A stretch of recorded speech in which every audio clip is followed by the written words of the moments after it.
तो दोस्तों इस वीडियो में हम बात करने वाले हैं अपने खेसारी लाल यादव जी की एक बेहतरीन धमाकेदार फिल्म, जिस फिल्म का नाम रखा गया है अंदाज। इस फिल्म से जुड़ी कई सारी अपडेट देने वाले हैं, तो चलिए शुरू करते हैं। तो बात करें सबसे पहले इस मूवी की स्टार कास्ट की, तो मूवी में आप सभी को बेहद ही दमदार रीड रोल में देखने को मिलने वाली है दोस्तों खेसारी लाल यादव जी, सोनिका गोंडा और एक बॉलीवुड की नई अभिनेत्री, नई आर्टिस्ट देखने को मिलने वाली है। उसके बाद अमित शुक्ला, प्रकाश जैस और कई सारी आर्टिस्ट देखने को मिलने वाली है, जिनमें आप सभी को मूवी में एक से बढ़ के एक जिक्र करते हुए नजर आएंगे अपने खेसारी लाल यादव जी के साथ सारे आर्टिस्ट।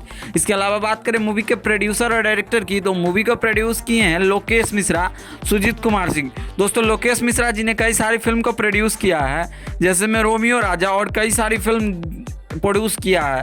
और आप सभी को बता दें कि जितने भी ये मूवी प्रोड्यूस करते हैं वे म्यूजिक के साथ कोलैब करके मूवी को प्रोड्यूस करते हैं और इनकी मूवी बेहद ही शानदार होती है। इसके अलावा बात करते हैं कि अंदाज फिल्म आप सभी को बेहद ही शानदार होने वाली है।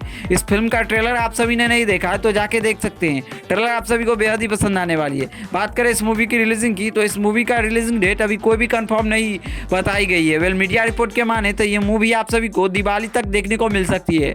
देखिए मूवी कब तक आप सभी के बीच आती है। अगर इस मूवी से जुड़ी और भी कुछ अपडेट आती है तो हम आप सभी को जरूर अपडेट करेंगे। बाकी वीडियो पसंद आती है तो इस वीडियो को लाइक करिए, चैनल को सब्सक्राइब करिए भोजपुरी सिनेमा से जुड़ी हर एक जेन्युइन अपडेट पाने के लिए।